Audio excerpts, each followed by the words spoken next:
Placements in Catan is everything. Well, not everything, but they are pretty important.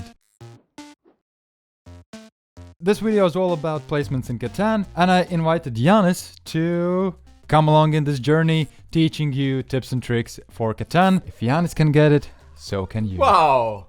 Yeah? And after watching this video, you will know everything you need to know when placing your settlements in Catan. We will have 9 tips. Let's start with the first one. And right now you can see that we have set up a Catan board, just general Catan board. And already we know few things about how this game will go. Can you guess what those things are? The resources are equally distributed. There's not going to be any monopolies. Yeah, it's pretty good. First of all, you can see that few sheep here, maybe few wheat there, but everything is spread out. The problems would be if, for example, all the forests would be on one side, like this. That means that probably you will be fighting for wood as much as possible. If something is in one corner, that means there's not that many spaces where you can get it. Another thing you already know is that not all resources are created equally. Do you know which resource is more valuable? Wheat? Do you know why?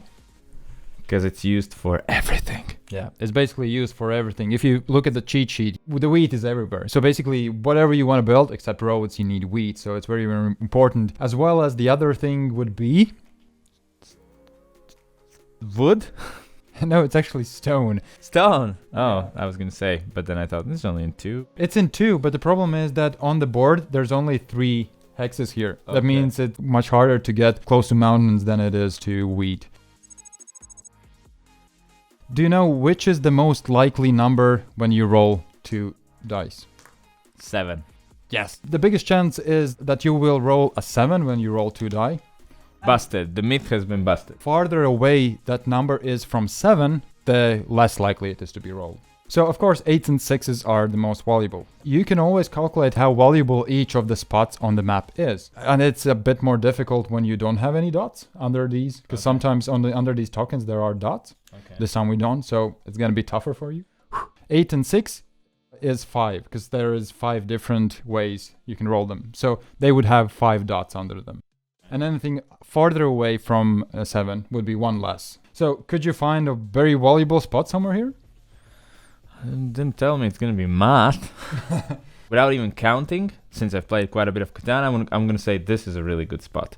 Since these are only 2 away, so that's like 8 and 11. So this is the way you could look at all the field and really calculate how, often you probably will get that roll. And you should go for those spaces that, get the most rolls. It's just, obvious. But also will know that there's gonna be a lot of wood in this game because it has 8, 6, and 9, and that means everybody will get wood.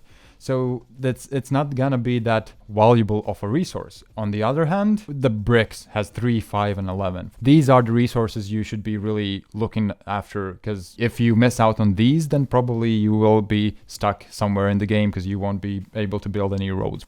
Tip number 3. Resource combinations. It's really important to have the right resources at the right amount. If you would get a lot of wood, you also need to make sure you get a lot of bricks, because without bricks you can't do anything. Make sure that your settlements produce wood as well as bricks.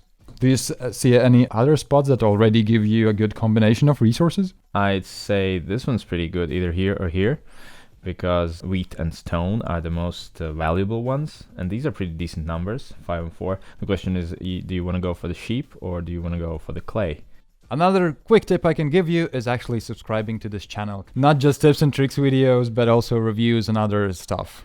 Just by looking at this board, you clearly understand that you need to subscribe. You need to diversify your numbers. Do you know why?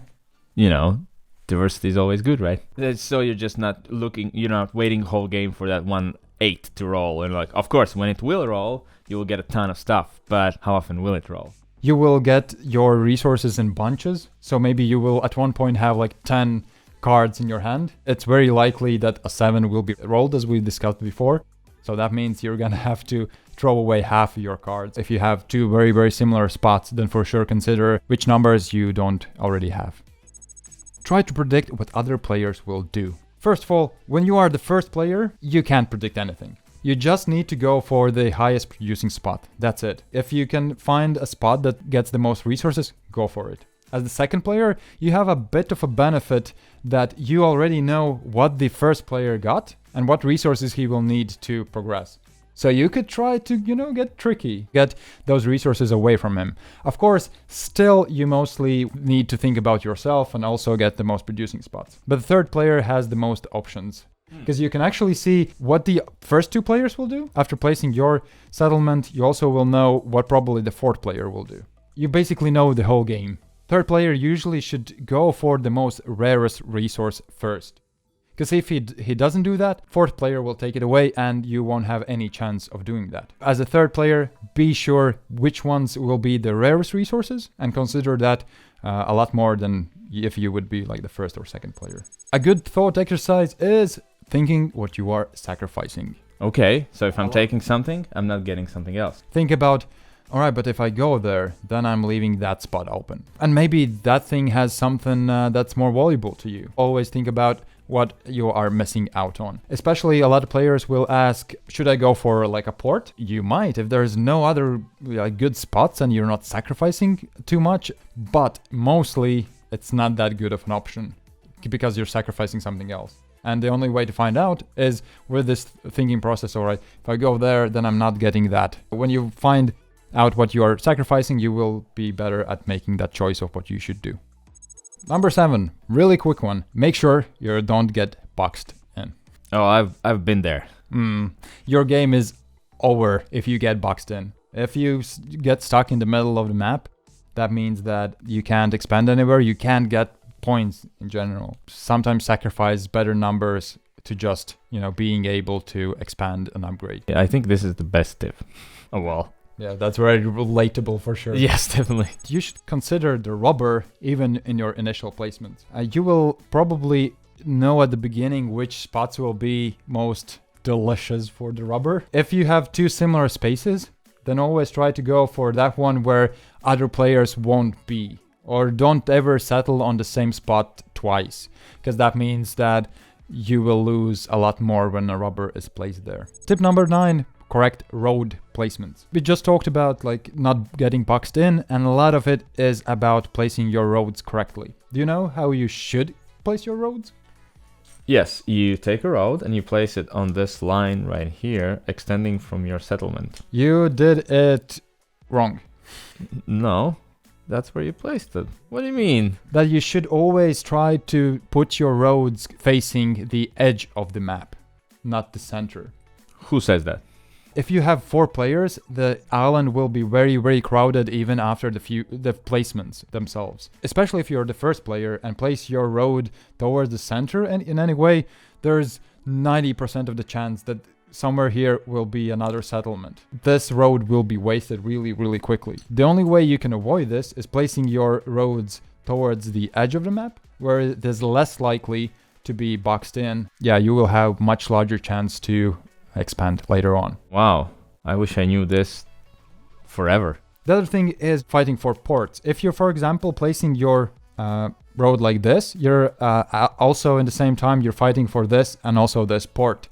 How you should decide where exactly and for which ports you should fight for, just see what other players will do. For example, if this player has the road already here, I'm not gonna fight for this anymore. Except if I get a lot of brick and wood resources and I know for sure I will be faster than him. Otherwise, it's not really a good idea to right away fight for some spots. You're gonna have to waste a lot of resources and only one of you will get it. That's it. We tried to make it as simple as possible and I think you get it, right? I got it. If Giannis could get it, then you probably will too. Is this going to be a tagline now for our tips and tricks? If Giannis can get it, you can get it. If you're interested in more tips and tricks or maybe some tips and tricks for other games like, I don't know, Side, then let us know in the comment section below and consider subscribing, right? Yes, definitely. See you next time.